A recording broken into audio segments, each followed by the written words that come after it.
દર વર્ષની જેમ આ વર્ષે પણ અક્ષય તૃતીયાના પવિત્ર દિવસે તેરાપંથ સમાજ દ્વારા વર્ષી તપ પારણા મહોત્સવનું આયોજન કરવામાં આવ્યું હતું, જેમાં 65 જેટલા મહિલાઓ અને પુરુષોનું પારણા કરવામાં આવ્યું હતું।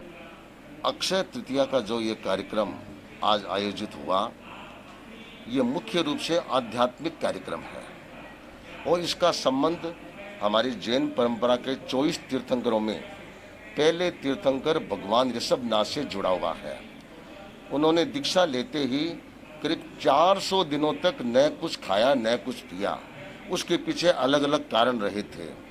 उनकी उस महान तपस्या का बहुमान करने के लिए जैन समाज ने इस वर्ष तप का प्रारंभ किया। क्यों कि इतना लंबा समय तक वो भूखा रहा नहीं जा सकता, तो फिर एक परंपरा शुरू की, एक दिन भोजन करो, एक दिन भोजन मत करो। इससे क्या है, हमारी आत्मा का लाभ तो मिलता ही है, शारीरिक दृष्टि से भी देखें तो आजकल मेडिकल साइंस भी थोड़ा थोड़ा भोजन छोड़ने में और उपवास को शारीरिक दृष्टि से बड़ा उपयोगी माना जाता है। और हमने देखा है वर्षित तप जो करने वाले हैं उनके डायबिटीज़, ये ब्लड प्रेशर, कई बीमारियां, छोटी मोटी बीमारियां इस वर्ष तप करने से उनकी निकल गई और दवाइयां तक भी छूट गई।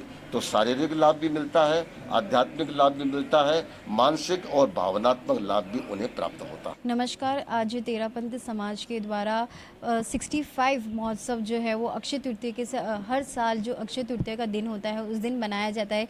किस तरह का ये उत्सव होता है, हमारे साथ जो तेरापंथ जो समाज है उनके जो महानुभाव हैं, जो मोभी हैं, वो हमारे साथ मौजूद है। उनसे हम बात करेंगे जी कितना महत्व का हो जाता है आज अक्षय तृतीया का दिन है, कितना अति पवित्र दिन आज कहलाता है और आज किस तरह की जो कार्यक्रम रखा जाता है। अक्षय तृतीया हमारे जैन धर्म में विशेष महत्व है, क्योंकि ये विशेष तप है। तो लगभग 13 महीने तक एक दिन खाना और एक दिन नहीं खाना, मतलब ये बहुत कठिन तपस्या है। और ये जैन धर्म में संभव है कि इस तरह की तपस्या लोग कर पाते हैं।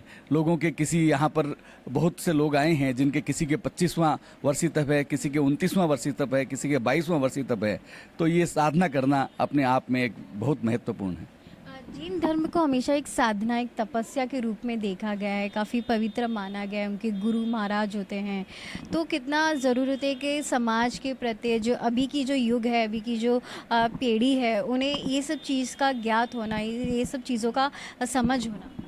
जो हमारे यहाँ ये उत्सव मनाया जाता है यही अपने आप में विशेष प्रेरणा देता है, क्योंकि लोग देखते हैं कि किस तरह लोग जब तप करके अपनी निर्जरा कर रहे हैं और अपने आप के जो कर्मों का है वो बंधन है वो किस तरह से वो कम कर रहे हैं। वही देख के जो नई पीढ़ी है उसमें भी वो भावना प्रज्वलित होती है और वो उस भावना से आगे नई पीढ़ियां हैं। वो भी पिछले साल हमने देखा कि 12 साल की 16 साल की जो स्कूल में पढ़ रहे हैं वो बच्चे ने जिस तरह से वर्षी तप किया वो एक आपने उदाहरण था।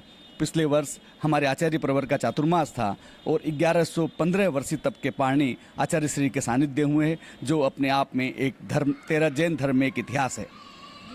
तो आज का जो कार्यक्रम है वो किस तरह की, उसकी रूपरेखा क्या है? सर्वप्रथम आपका नाम? मुकेश बेद हूँ, मैं मंत्री हूँ जैन शताम्बर तेरापंथी सभा का। और आज का जो कार्यक्रम है, जिन लोगों ने भी सूरत क्षेत्र में वर्षी तप किया है, मतलब पूरे साल एक दिन उन्होंने तपस्या की है और एक दिन पारना की है, उन सभी का हम यहाँ पे अनुमोदना करते हैं, उनका सम्मान करते हैं।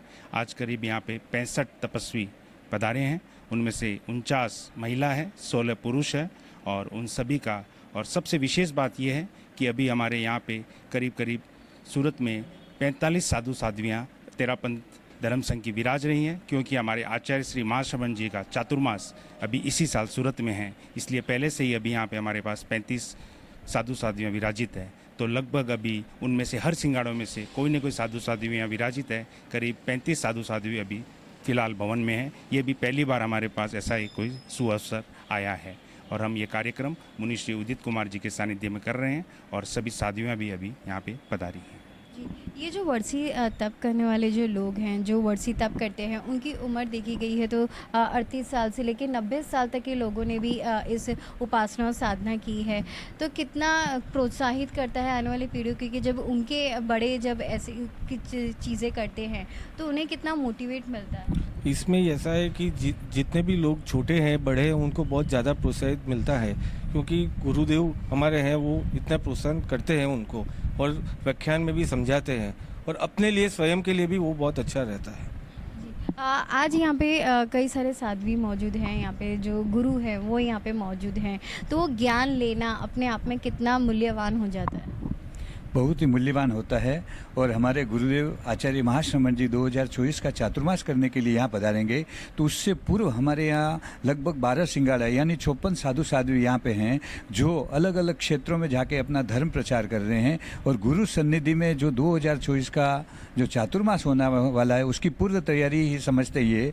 और वास्तव में एक वर्षितप एक ऐसा चीज़ है जो किसी उद्देश्य को लेकर नहीं किया जाता है, जो किसी उसके लिए नहीं किया जाता कि मेरे को कुछ मिलेगा। ये अपनी आत्मा कल्याण के लिए किया जाता है, इसलिए इसका जैन धर्म में वर्षितप का सर्वाधिक महत्व माना जाता है।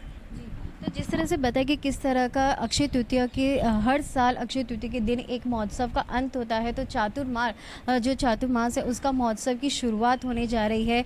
महाश्रमण जी जो सूरत पधार रहे हैं और किस तरह से पिछली बार का जो एक ऐतिहासिक क्षण रहा है वो फिर से एक बार और फिर दोहराया जाएगा। सूरत शहर में जो तपस्वी हैं, आज 65 जितनी जो तपस्वी हैं आज उनका पाड़ना होगा। और इसी तरह से अपने एक समाज को नई रूप और नई प्रेरणा देने वाला आज कार्य किया गया है।